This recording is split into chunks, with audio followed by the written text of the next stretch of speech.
Hi guys, welcome back to the first chapter in Unit 2, which is marketing. So, what is marketing? To define this, it is a management process which is responsible for identifying, anticipating and satisfying customer requirements profitably. So what are their purposes? So it's to find out what consumers want, to design specific to what they want. So you need to arrange things in order to identify and anticipate what they actually want and what they require in your market, I suppose. To obtain, maintain and to increase market share, create a USP, which is a unique selling point, which is a feature that makes a particular product different from competing products. So it's sort of like product differentiation, basically, like in Unit 1, that we spoke about. And to maintain a competitive advantage, and it helps the business to survive in the long run, really.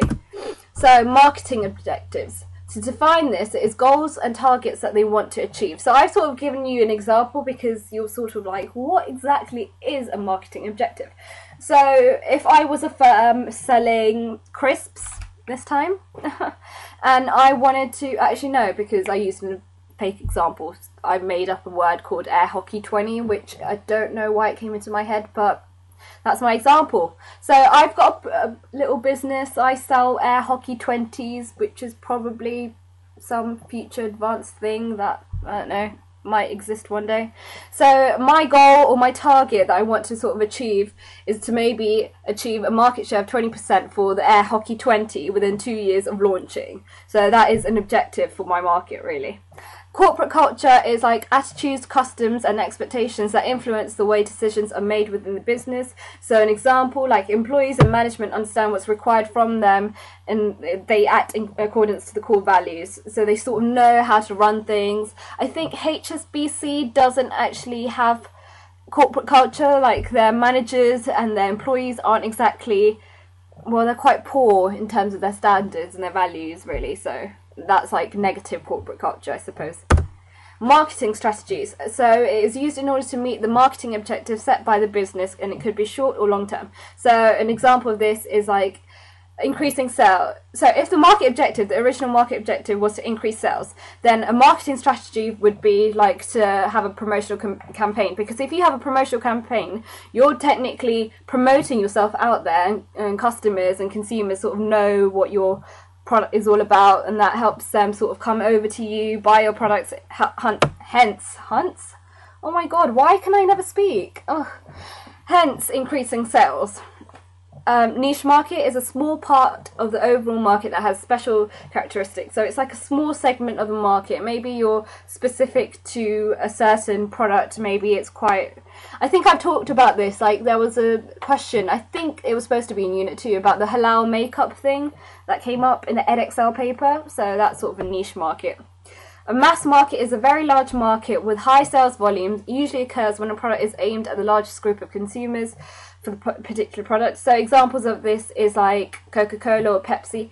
Generally, it's like products that target a mass market. A mass market in general is like maybe a telecom company or something.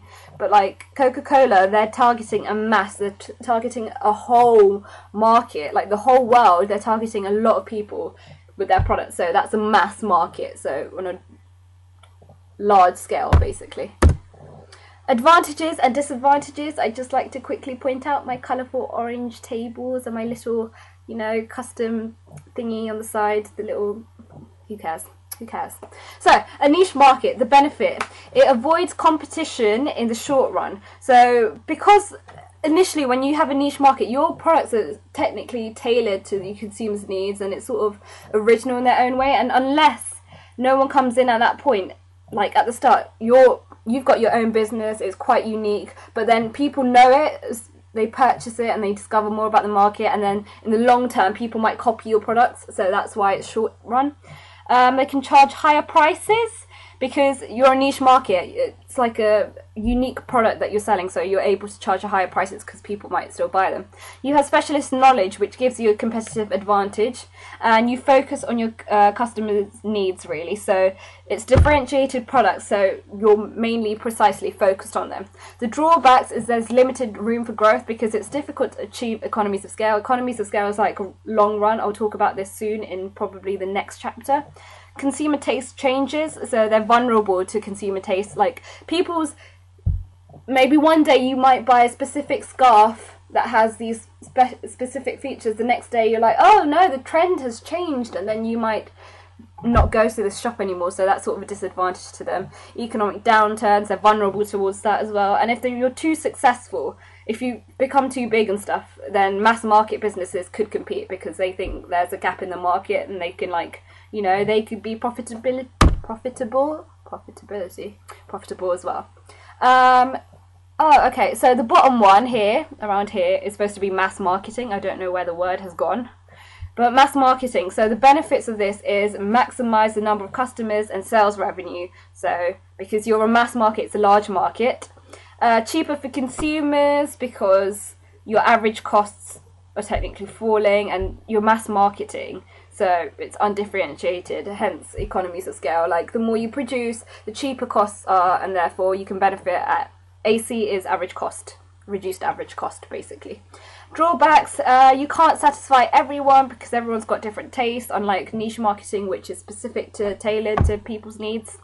High advertising costs and promotional costs as well, because you're like a large firm. You're targeting a mass market, so everyone's got to know, you've got to pay in order to, I don't know, like, promote your products and stuff. And you have lower profit margins because you're being price competitive so that people can sort of buy your goods, and therefore it leads to lower profit margins for you.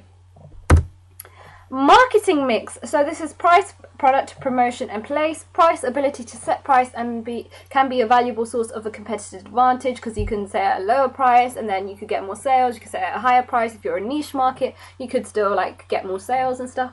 Product, certain customers may find the product as the most important factor, so sometimes you don't care about whatever it is, you care about how good the quality is, etc. So the product is the actual main target. Promotion, tactic to bring a product or service to a customer's attention, and place, getting the product to the consumer at the right time and place.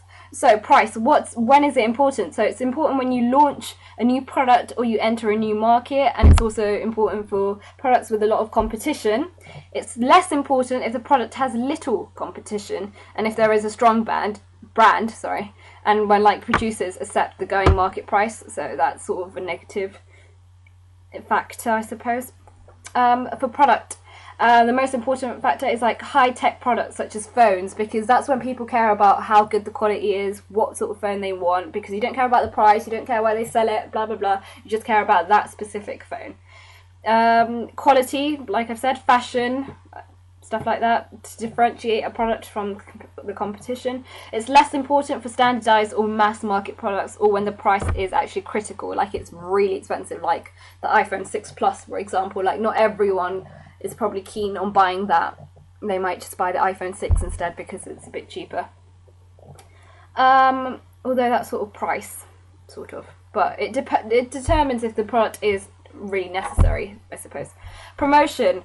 It's most important when the product is new, when sales are declining. So when you're trying to, I will talk to you guys about this in chapter 9. When competition is quite high, so that's quite good. Promotion is less important when there's, like, few competitors and if customers are already aware of what the product is. Place, when launching new products, it's really important where you're going to launch it, where can you target the most consumers and customers.